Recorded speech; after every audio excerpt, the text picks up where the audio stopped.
Welcome back to another episode of Coffee Shop Philosophy. I'm your host, Killian Hobbs, managing editor for Being Libertarian LLC, which includes beinglibertarian.com, think-liberty.com, and rationalstandard.com. You already know about our podcasts. You already know about all the articles that come out and the various forms of memery that you see on all the different pages there. I'm pretty sure if you listened to the show before, you know you can follow me directly on Facebook by searching Killian Hobbs-author. And no, I haven't gotten around to actually doing anything with Twitter, despite the fact that I've mentioned it several times. I just can't bring myself to jump into that wormhole of just insanity. I just haven't been able to do it yet. I'll jump to the chase today. Today, I'm actually joined by a guest, Malcom Ault. Malcom, how are you doing today? Not too bad. How about yourself, man? I'm doing well. Glad to have you on here. Malcolm's a contributor both from memes and writing on Being Libertarian and Think Liberty, as well as he also is a music producer. You can follow him on Facebook there just by searching Malcolm from the North, and also just the absolute amazing shit shows on Twitter that you seem to always find yourself in. I love seeing all those go down. Absolutely hysterical. It's good times, man. You got to entertain yourself.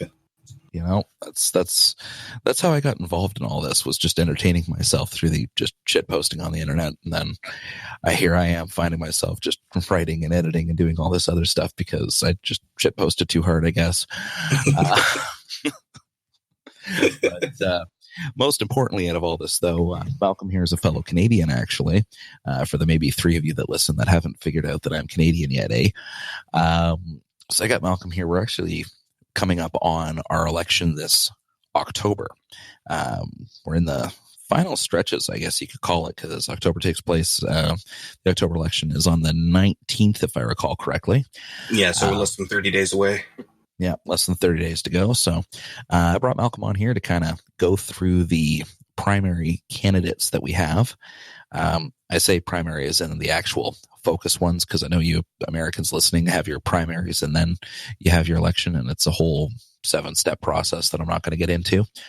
But we're just going to kind of go through some of the different party leaders, what they're about. And I think ultimately we're both going to agree that most of them are just utter garbage. They're all terrible. Utter garbage. Spoiler alert.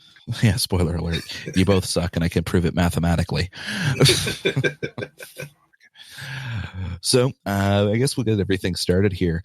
You were recently live on BL Canada there talking about, I guess, the first person that will take to town on here, our lovely friend and current Prime Minister, Justin Trudeau. How do you feel about Justin?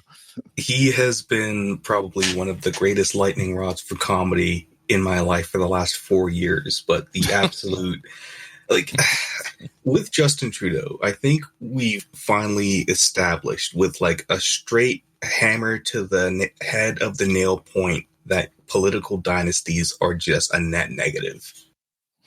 In complete honesty, I don't think electing a guy based solely on his last name, and for the Americans listening that don't know, Trudeau is the son of Canada's most probably famous prime minister in Pierre Trudeau. Mm-hmm. And it would be like electing Chelsea Clinton just because her last name is Clinton. Or what they tried to do with Hillary. Yeah, pretty much. I was married to the president, so it's my turn now. Yeah. And our country, unfortunately, said, yeah, it's his turn now. Yeah. Drama teacher turned politician turned prime minister somehow. I mean, yeah. the man came from literally no acumen. I would have been happier had Trudeau gone the Mulrooney route and just become some sort of like television host. Ben Mulrooney. He's son of another famous prime minister. Yeah, he's basically Canada's Ryan Seacrest, if we're being realistic about it here. Doesn't really have anything for himself, but just kind of bounces around different types of talk shows as a personality. And his whole job is to just sit there and look pretty most of the time. Yeah. Had Trudeau gone that route, I don't think anyone would have been mad. Well, but hey, with the blackface pictures that just came out, he probably wouldn't have lasted very long. Yeah, because with me, the thing, here's the thing that I don't get with the blackface, right? Here's the thing that I don't get with it. I've written about the hypocrisy of it. We've seen that argument beaten to death. So I don't really think we need to repeat the hypocrisy aspect here, or even the, he said, she said shit that they're doing with Andrew Scheer, leader of the Conservative Party. That's not even it either. Yeah. What I don't understand with the whole situation is that how the hell did this man go 3 years with nobody trying to dig up dirt on him until a month before the election? And how is it an American publication that got this information first? Yeah. You're telling me that no Canadian media outlet, not even like The Rebel or something like that would have a reason to try to take the prick down. Nobody went looking for this type of information to get a good background on the guy. No one. That's something insane. That's fucky. Yeah. It's insane. Like, how did the Toronto Sun not get this? Because they're known as like the populist conservative half tabloidy paper of Canada.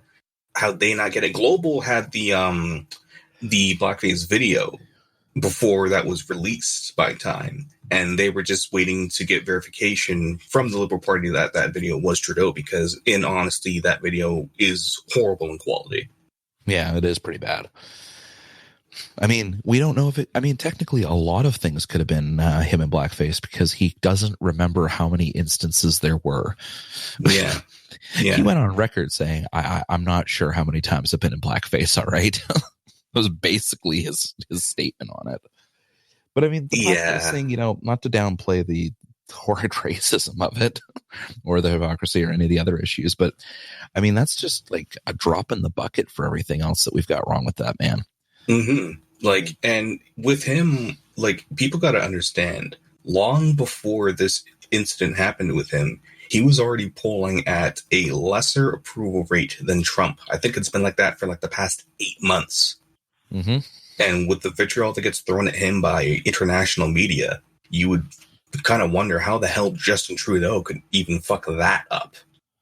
Yeah, I mean, you think that was the one area where he'd survive, is like the social area, but no. Like, we got the SNC Lavalin case where he literally jumped in the middle of legal proceedings, like effectively jumped in the middle to try to turn a case the way that he wanted it to go to protect some company. We had that billionaire that he flew to a private island, had a meeting with, and all of a sudden money started changing hands. There's rest in peace, Castro. That's one of the first rocks that kind of ended his rock stardom up here, even. Yeah. I mean, I will say I absolutely loved some of the memes that came out of that, though. But yeah, him saying, Castro was such a great leader. I mean, I understand it. Like, he wants to honor his father, but. Yeah, it's just like, come on now.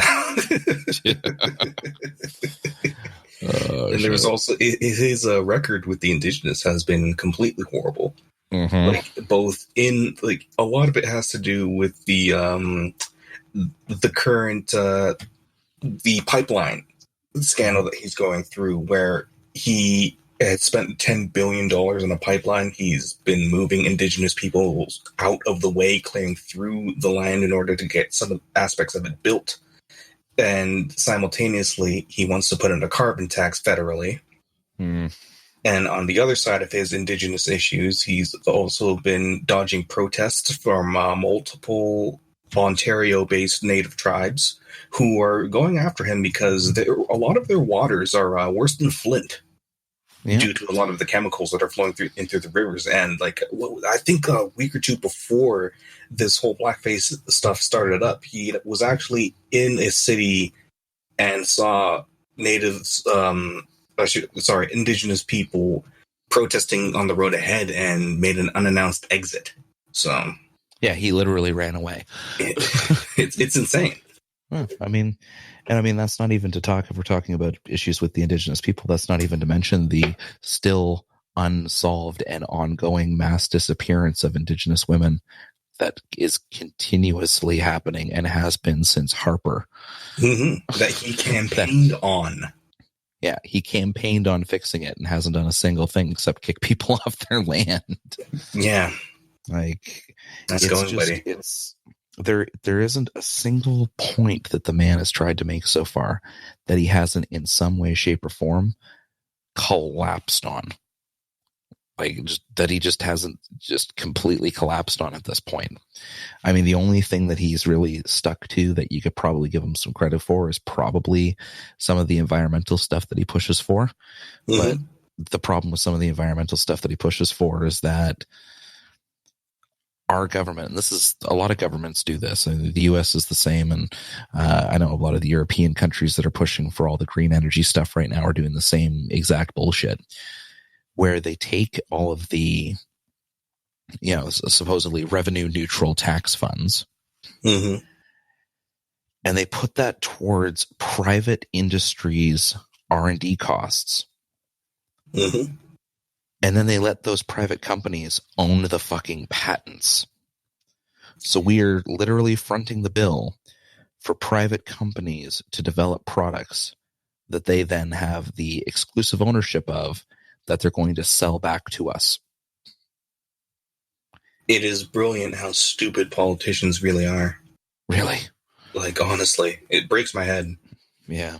Speaking of stupidity, well, let's talk about Jasmeet Singh. That's another fun one to talk about. Yeah, this one hurts. This one kind of hurts. He took reins of the party after Mouclair's failed election bid against Trudeau. He has, I think the NDP is still hurting for funds currently in the 4 years that Jagmeet has been running the show. Mm-hmm. They also don't have enough federal election candidates to win a majority government of any kind. So at best, they can get a minority. And that would be if no one voted for the Liberal Party, which ain't gonna happen. Yeah. And I mean, here's the thing that I always just kind of laugh at with that too, is the fact that for the Americans listening that don't know the NDP is a great model for how to build a proper third party. I will say that. Mm-hmm. I'm not a fan of their policies or what they stand for or any of that, but I can appreciate the actual history of the party and how they came to prominence. It's something that the LP in the US could really learn from. They came in as a single issue party. They were really pushing for socialized healthcare. They wanted to solve the healthcare issue back at a time when people would constantly die in rural areas because there was just no way to get care to them. Because at the time, other than a couple select cities, almost everything in the country was rural areas. So it was a relatively important problem. They got socialized healthcare. Eventually it became the norm across the country. Then they started to peter out a little bit. Then we had the late Jack Layton. He brought a lot of life back to the party, just a good cult of personality around him, really built things back up for the party.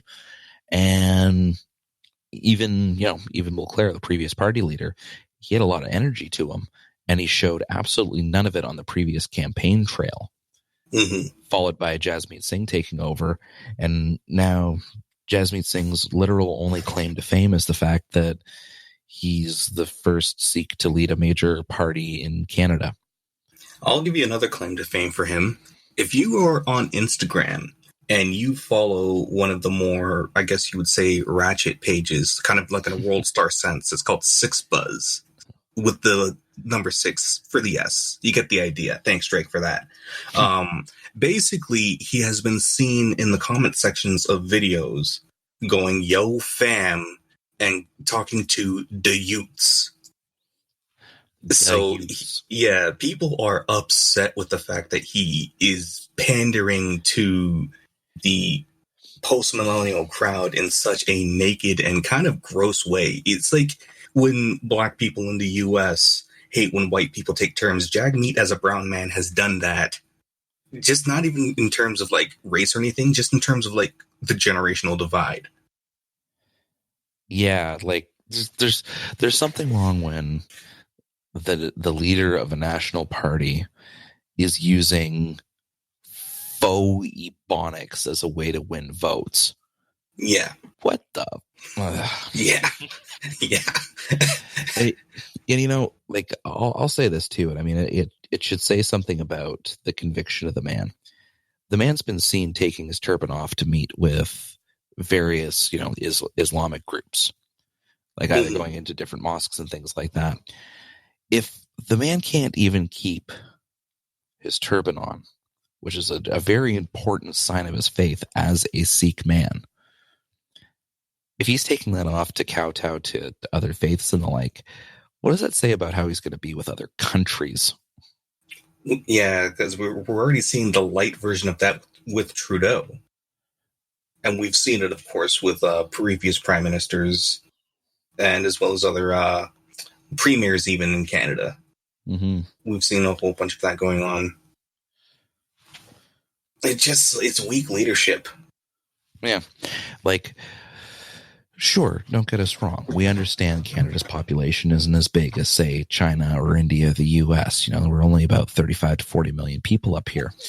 But we're still, a top 10 country internationally, especially with the amount of resources and just finances we have to throw around.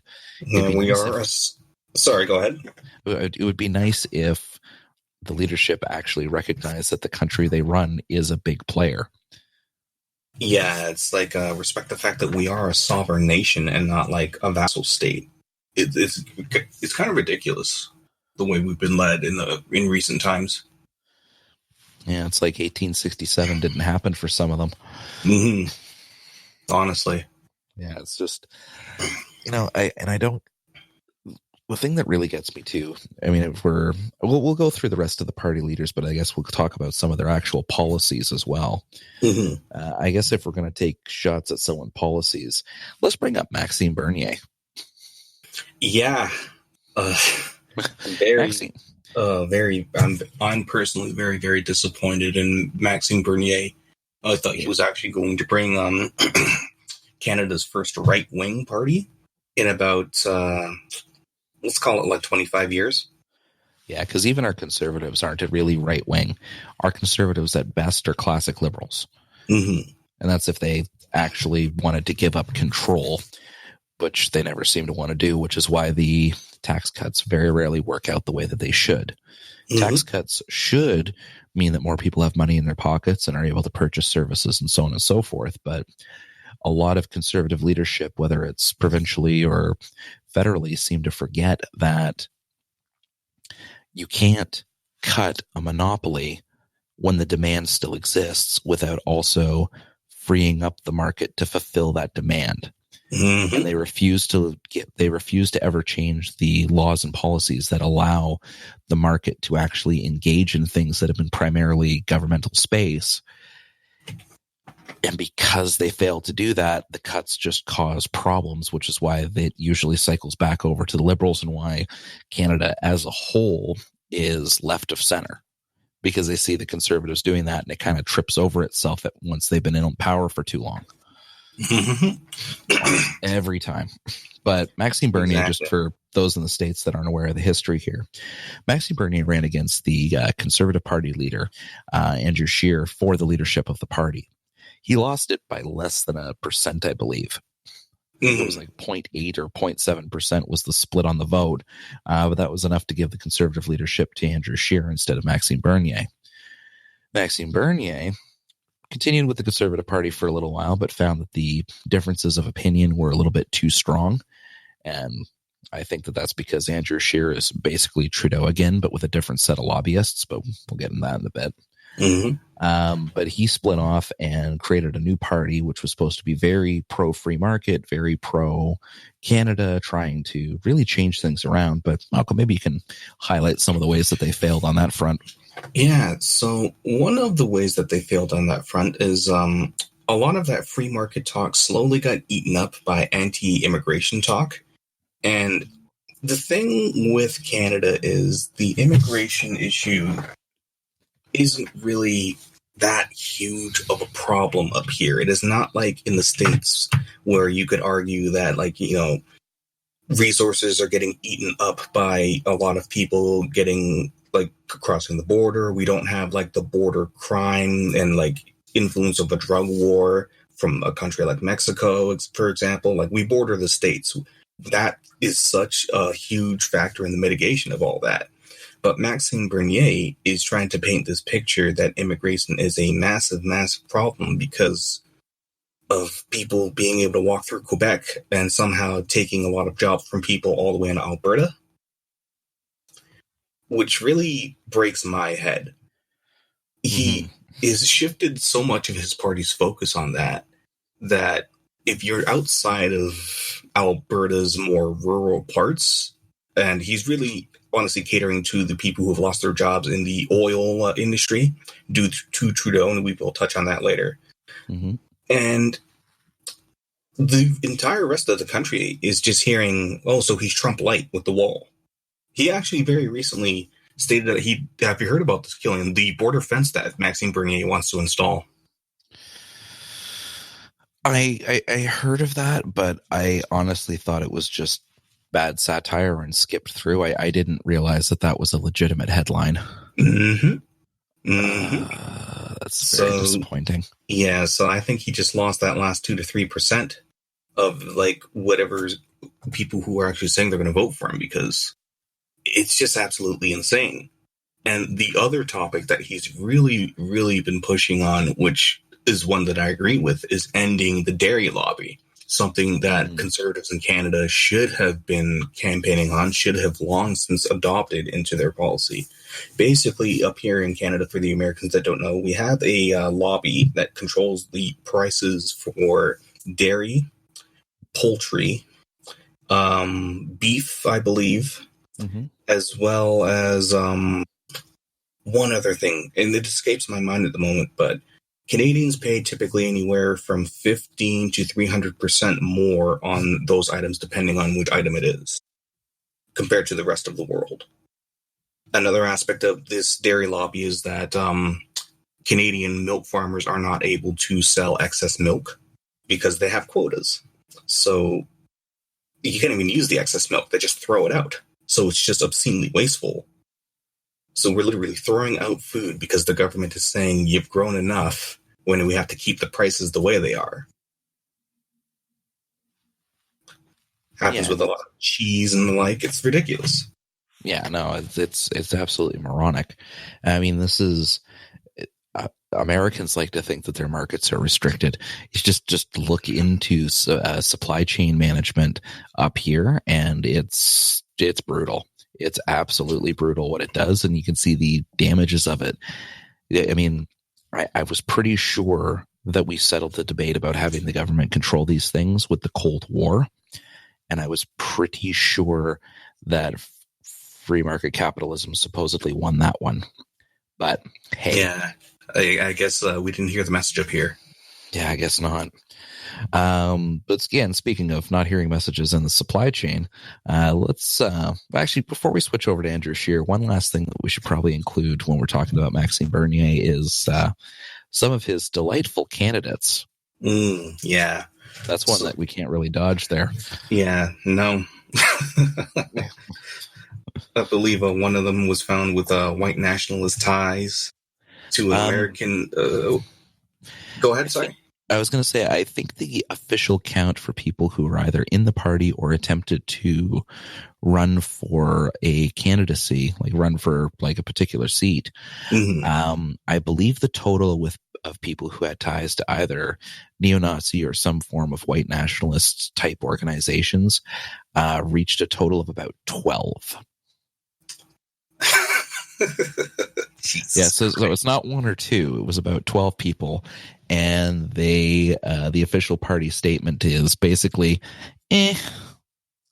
yeah, not even a we disagree with these people. We should have screened them better, or we're going to come up with a better screening process, or even something wishy-washy like their individual ideas are separate from the party ideas or anything like that. The basic result was, oh no.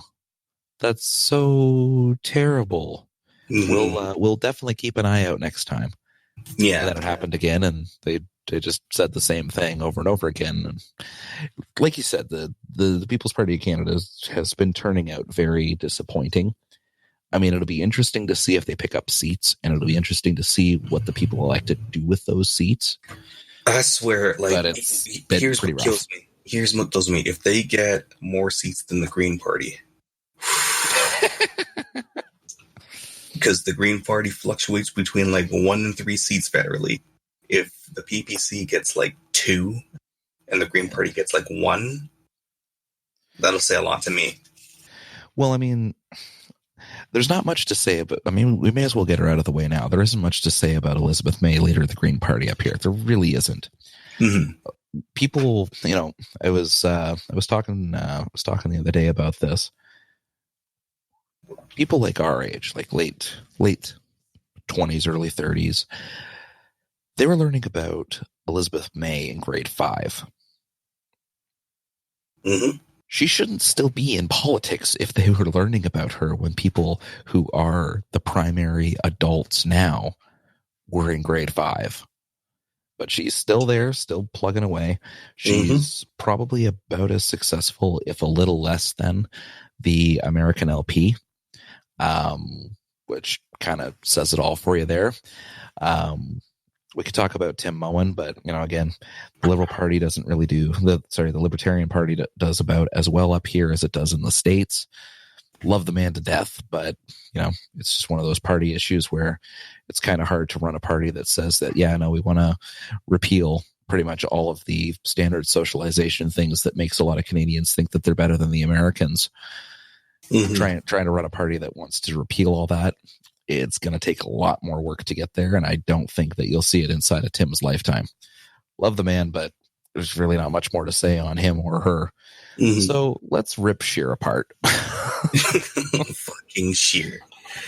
This Trudeau 2 with a worse haircut. Yeah, pretty much. It's just one of these things where, again, you just think that. I think he's in a lot of ways to the left of Stephen Harper in terms of like social aspects. Like he's a lot better on like the gay marriage thing, despite the video from 14 years ago. Currently, I believe it was under him that the Conservative Party decided to drop the anti-gay messaging in their party platform. Don't quote me on that, though. It could have happened shortly before he was elected Conservative leader. He is in the pocket of the Canadian dairy cartel industry. Yeah, I'm calling it a cartel. It's exactly what it is. Yeah. So he's in the pockets of them. So much so that it was found, I believe, at the Conservative leadership election, his notes were just on the floor randomly. Somebody had picked them up and saw talking points from them to him. So you know where he stands on that, no matter what he says now. Mm-hmm. And, also, the creepy commercials of him jumping out of the bushes is just not right. Yeah. Watching him jump out of the bushes is like watching Trudeau on public transit. Oh, wait. Yeah. The thing with him is like he's got better Mayor Quimby style political moments than Trudeau. They come off less plastic, which is hilarious to me. The floods happen and Scheer's there helping out with sandbagging. Trudeau is somewhere apologizing for some shit that happened 400 years ago. Like, you know what I mean? Pretty much. So he is, like, in a lot of ways, Scheer is running kind of like Hillary did against Trump. At least I'm not this guy. Mm-hmm. And it's actually working out better for him due to Trudeau's constant like need to just step on landmines. Yeah, like a lot of these things just end up being very self-induced. Like there's a difference between like the blackface thing. That's a gaffe that, was a resurfaced gaffe that came after him. That's one thing. But a lot of these other ones are quite literally just, he just jumped in head first, and you don't need to be a politician. You just need to have common sense to know that that's a no-go. Mm-hmm. It's like he sat around watching episodes of The Thick of It and decided that that's okay. The one thing I'll give Scheer, though, is like he does have the least amount of fuck-ups as a party leader, but that's only because he hasn't been party leader for more than, a year? Not even 2? Yeah. I mean, yeah. So we haven't really seen him in action. Yeah, like he got the party leadership, and quite literally it was, even with the party leadership, it took probably 3 to 6 months for anyone to actually remember what his first name was. Mm-hmm. Like nobody really, this is something that I noticed that the Conservatives have had issues with. they really like to put tofu as their leadership. Mm-hmm. You know, like they really pick very bland people that, you know, all you have to do is put them in a white shirt and a black tie, and you'd expect to see them on your door Sunday morning. Like they're very cookie cutter people that you end up seeing in the leadership positions. Yeah, they're trying to make them as inoffensive as possible.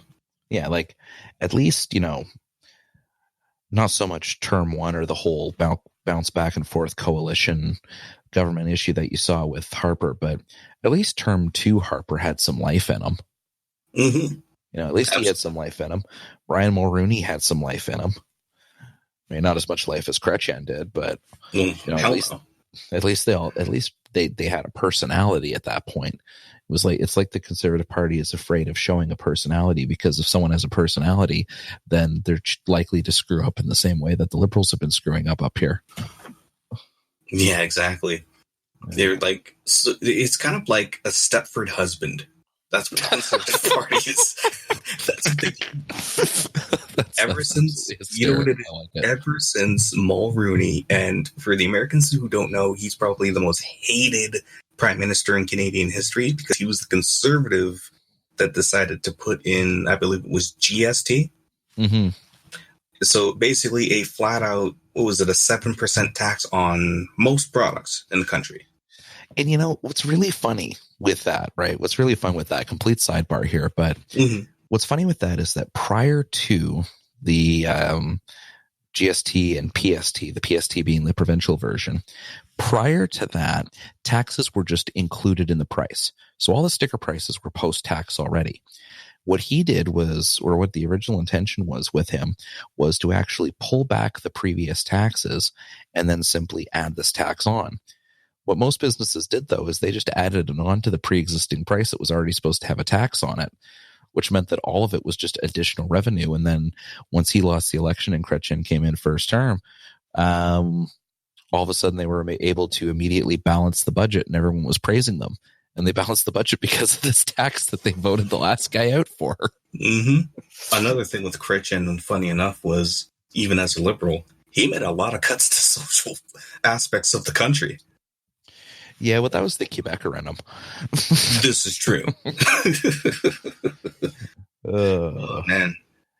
Quebec Liberals are very different. If they're actually like French Canadians, it's a very different breed up here, because you can end up with them being a liberal, but they're the kind of liberals that would make Republicans blush on some things. Absolutely. Quebec religious laws, you know. Yeah. Well, I mean, the entire concept of distinct society, which is actually one of the trigger points with Trudeau and the Syrian refugees, and one of the talking points Maxime Bernier's had. In order for Quebec has a thing where they have a distinct society, so they're allowed to have rules that are different from the rest of the country in order to help preserve the French Canadian history of the province. That's the idea behind it. However, part of that legal mandate is that they're only allowed to maintain that so long as the province retains a 65% native-born French Canadian population, which is why when the Syrian refugee crisis started to happen and we started to take in a bunch of people, they primarily landed in Alberta, BC, and Ontario, where I think even if you were to spread it out across the country, it was something like 5 times less of what the even distribution amount would have been found their way to Quebec, because Trudeau didn't want to mess with their distinct society, because that's a very easy way to lose the entire province, regardless of any of the other issues that he stands for. Mm-hmm. Yeah. Yeah, Quebec is very interesting in that sense. Yeah. It's a very different animal down there. Very different animal. Mm-hmm. But I think one of the things we should probably touch on too, getting a little close to time, but it could be a longer episode. People will probably sit through this, I hope. Please don't tune us out. We love you. But some of the actual policies at play. You made mention a little earlier, something to go back on we were talking about the supply chain, but then also some of the other stuff with Scheer and both Bernier policy-wise we were going to look at there. So if you wanted to elaborate on some of the stuff there. Yeah, so with, I believe both Scheer and Bernier have touched on immigration. You've already heard Bernier's point. Scheer wants to lower the amount of immigrants allowed into Canada per year back to what it was during Stephen Harper's days, not in some animus against culture or anything like that, but just in terms of getting things to a point where Canada's current infrastructure can handle it.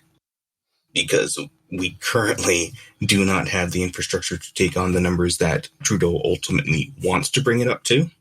Mm-hmm. And the reason I say this is because a good chunk of the immigrants in that situation are going to wind up in Ontario. Now, guys in America don't know, Ontario holds almost 40% of the country of Canada's population.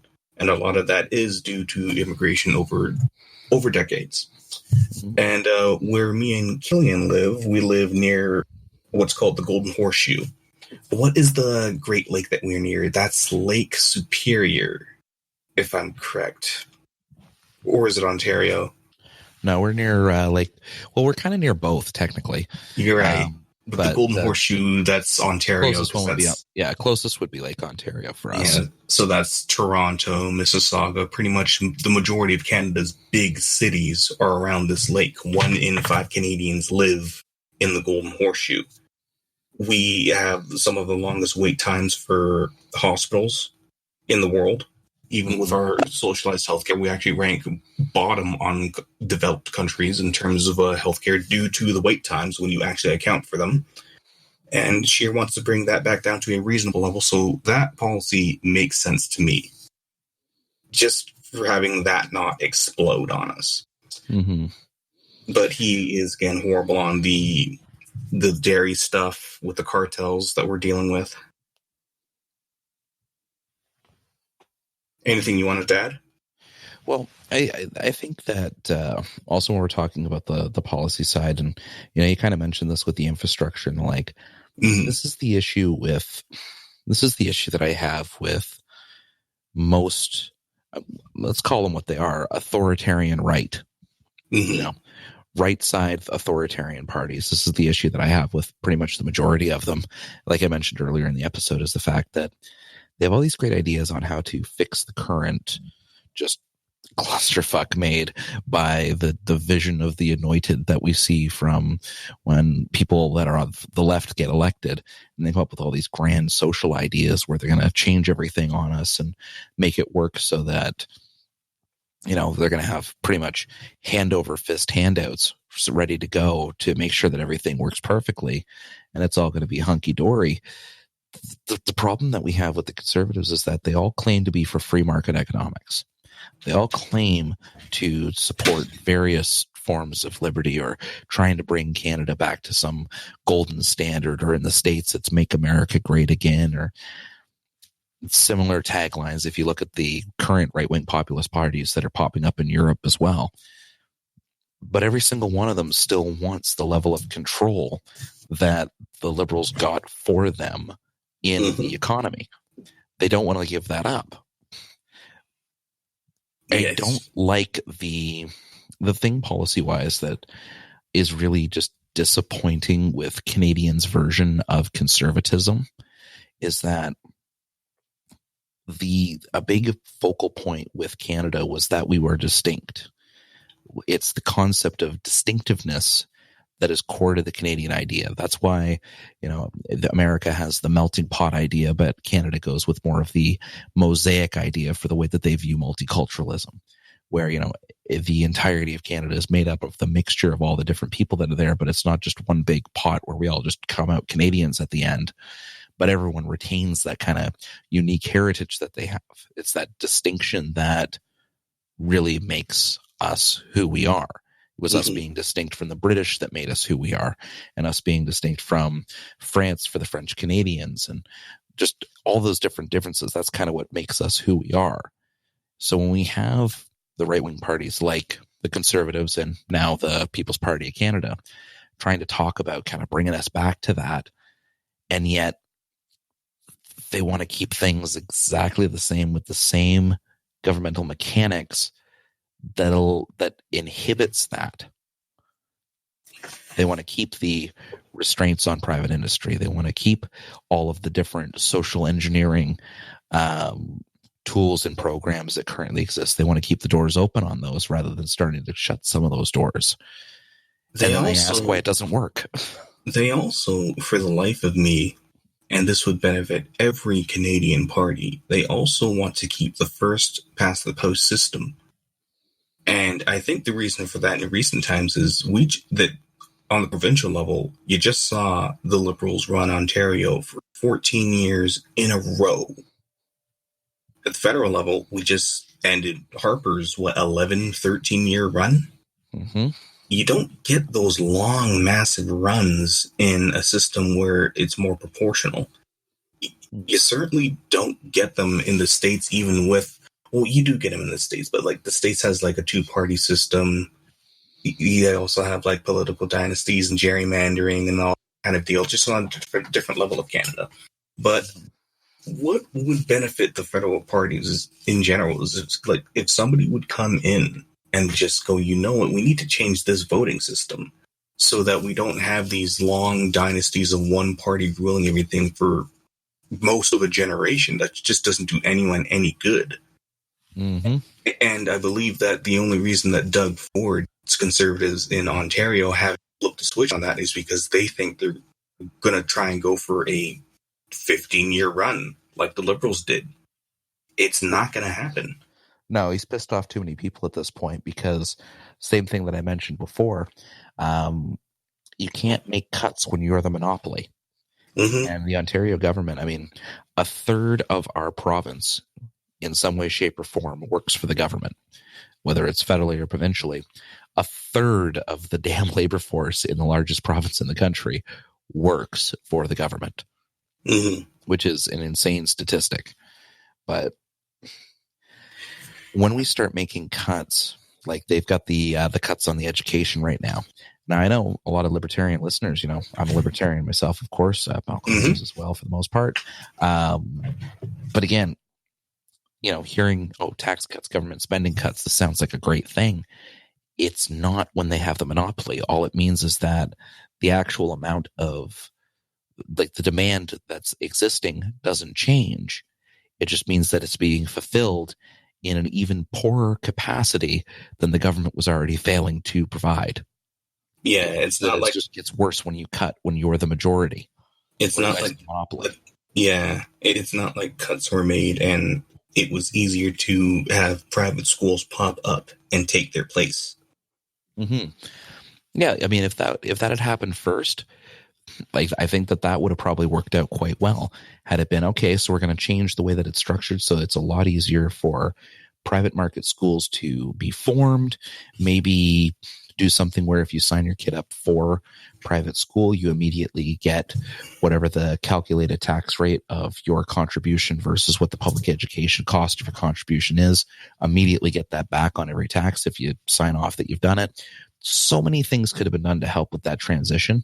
And then if they wanted to make the cuts in the public sector, they could do so without damaging the actual quality of education that kids are getting. Mm-hmm. And it's doing those cuts without really seeing what they're doing, like doing it just because you promised cuts. You can't do it that way. Like, yeah, you can't do it just because. There has to be an actual plan in place. Yeah, like a big idea in libertarianism is the Rothbard button, the theoretical button that you could just press it and remove all government, and then society would look a certain way in one of the many thought experiments that Murray Rothbard put together. But, you know, I'm an incrementalist. I fully believe that doing that would cause way more damage than it's worth, especially when you can take the time to repeal it. Mm-hmm. Like, if you do it properly, then we'll be more prosperous. But if you just yank everything out, it just causes problems, and it reinforces people's belief that getting rid of those things won't work. Mm-hmm. You know, it's kind of like the tale of this province, because we're one of the provinces that's lucky enough to have seen a liberal leadership an NDP shaped leadership, and a conservative leadership. All three make cuts in pretty big ways, especially the NDP. And for the Americans listening, that's pretty much, think of this as the Bernie Sanders party. The Bernie Sanders party has made the biggest cuts to Ontario. Weird thought. Yeah, because, and I kind of get it, because they want to cut away from things that they considered semi-frivolous because their whole focus is social spending.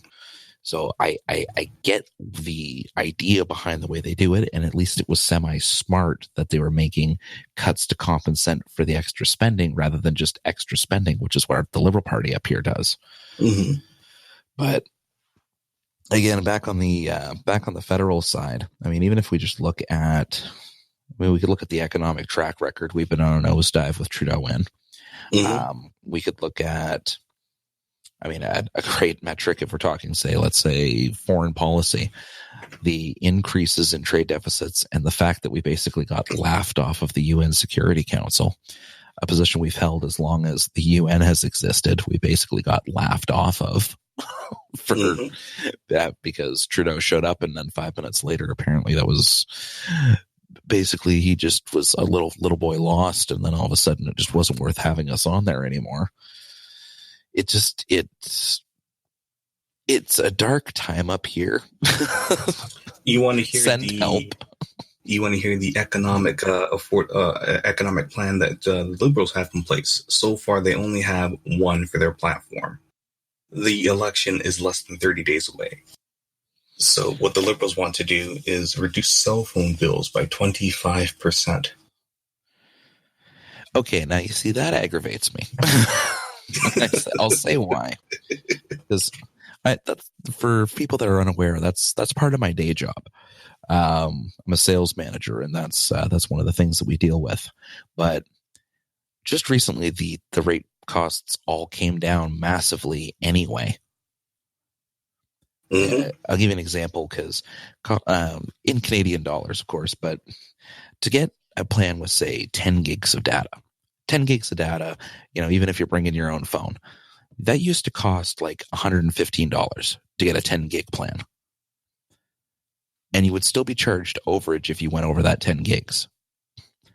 Now the exact same plan is $75 and no overage fees. They just throttle it. That was something that the companies changed because they decided it was time, because there's competition, and they were responding to a provider up here known as Freedom Mobile.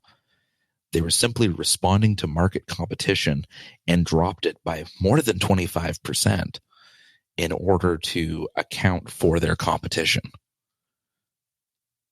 Mm-hmm.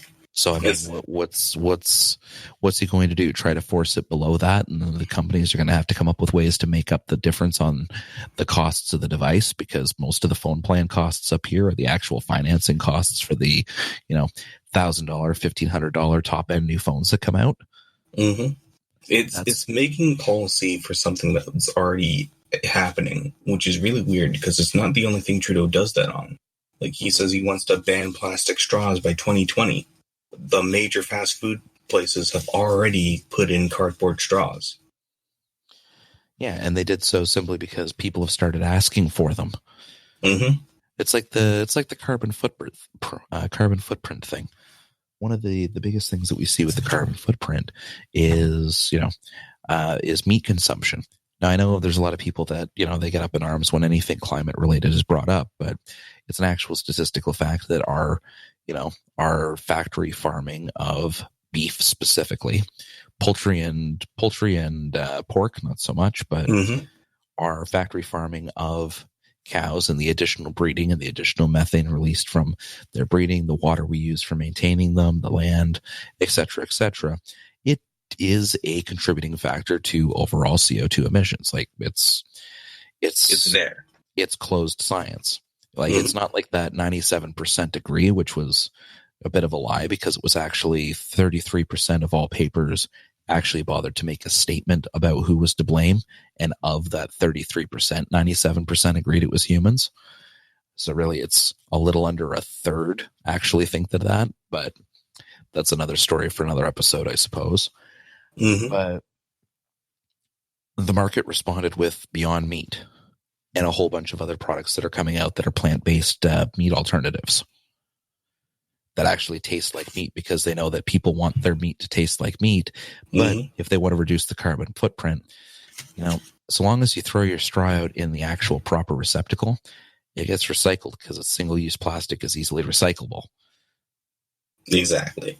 You didn't need to switch over to the cardboard that takes far more effort to create, can be more damaging to create, and sure, it biodegrades, but the entire actual milling process for trees and everything else like that to create that cardboard is far worse than just a single-use plastic that, if it's thrown out correctly, will be recycled and turned into another straw in a couple days. Yeah, and to further your point, the factory farming point is also an argument that gets used against the carbon tax. Because why tax gas and cars and all the like when cars are not the deciding factor in emissions in most countries? A lot of it is the factory farming as well as the ports, due to the fact that, trade ships and cruise ships, each individually, have millions upon millions more times emissions. Like, to give you an idea, a cruise ship does anywhere from 12 to 19 million cars worth of emissions. And it's even worse when you take into consideration the cargo ships that move all the product over from overseas. Mm-hmm. The cargo ships, they're monsters towards the actual overall environment, if we're talking about that. And ships don't turn off like when they're parked and ported. They're always on. How do you think the lights are on? It's gas operated. Yeah. It takes a hell of a lot of power to keep those things going, especially because it's got to be fully set up for onboarding and offboarding all the different cargo on them and everything else, right? Mm-hmm. It leaves my head scratching some of the why is this part not getting addressed sort of things. And I think, looping it back to, just so we don't sidebar too far away from the main stuff here, but I think that kind of defines Canadian politics. Mm-hmm. It's a lot of smoke and mirrors.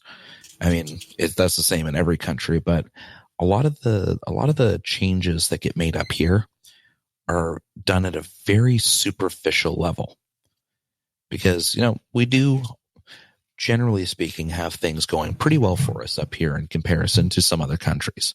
I'm not talking about third world countries or anything like that, but even just looking at, say, other European countries or even just certain parts of the United States, Canada overall is doing pretty well for itself as far as the global stage is concerned and the general quality of life we have here. I don't think that any politician wants to potentially screw that up too far. Mm-hmm. They're okay inching the taxes up bit by bit by bit to see if they can get a little extra out of us. And they're okay making small social changes for, fluff topics that really don't matter at the end of the day. Like reworking the Charter of Rights to include pronouns and little things like that realistically don't really have an impact on the day-to-day lives of the majority of people here. But I don't think any of them in a long, long time actually have the spine to do something that could fundamentally change the country. Not since Mulroney. Yeah. I think that might be why. I mean, and even Mulroney was a small wave at most for some of the stuff he wanted to do. I mean, if you want to look at like some heavy-handed change, look at all the stuff that Diefenbaker sacrificed. That was game-changing for the country. Some of the stuff he did, the way that he frankly kowtowed to the United States at the time because he didn't want to scare them off too much, in a way that he changed everything up and completely redid how we did our military R&D and everything else. Like, that shaped how our country operated both internally and on the global stage. And that was probably one of the last times we really had a big swing like that. Then, of course, there's, Trudeau Sr., but even then, he had a couple big things that happened there, but most of what everyone's done since has just been superficial changes and small tweaks in the background. Mm-hmm. We don't really see these heavy-handed impacts from it. I mean, as much as conservatives like to give a hand to Harper for getting us through the recession, because Canada walked away relatively unscathed by that previous recession in comparison to the rest of the global economy. Some of it was because of smart policy decisions that were made preemptively because he saw it coming. But a good chunk of it was the fact that we were already kind of set because we just didn't follow the trend because none of the politicians wanted to make changes that could potentially damage how we've got things going. Mm-hmm. And we just happened to be in a good spot. Pretty much. Like, we had enough of our economy wasn't entirely devoted to the automotive industry or even the oil industry at the time. So we were able to survive it. Really, the only impact that I think a good majority of us saw was the fact that gas prices dropped 20 cents a liter. Mm-hmm. It was during that period that gas prices were super cheap and people started visiting all over the country. And that just kind of kept the economy going because people were now spending more in those areas rather than spending it on oil. It's a little neo-Keynesian to think that worked, but it worked. Oh, there you go. But here we go. So I think that we've gone through everything here. I think I've had you on for coming up to about an hour now. So a little bit of a longer episode. So I'm definitely going to have you back on here again. Is there any main things that you'd like to close up with here? All the political leaders are kind of trash. Yeah. They're all weak leaders. I just wanted to kind of close out with Elizabeth Mason. She doesn't get talked about enough, in my opinion. Did you see the fact that the Green Party had to Photoshop a recyclable cup and a metal straw into a picture of hers? Yeah, I saw that. Oh, how embarrassing. I can't believe, that we mentioned her earlier and it was basically, she's been here forever, but doesn't do anything. So who cares? But I can't believe I forgot about that for this one. Yeah, that was embarrassing. Like, that's the whole point of your party and you had to fake it. That would be like having to, Photoshop Joe Biden next to a girl to make it look like the girl's of age.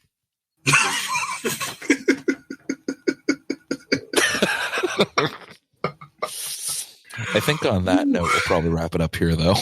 But Malcolm, it's been an absolute pleasure having you on. Definitely want to have you on again in the future, if and when I can. Again, for everyone out there, you already know you can follow me at Killian Hobbs Author on Facebook there. Make sure to check out all the pages from all the different Being Libertarian, Think Liberty, Rational Standard websites and social media feeds that you see out there.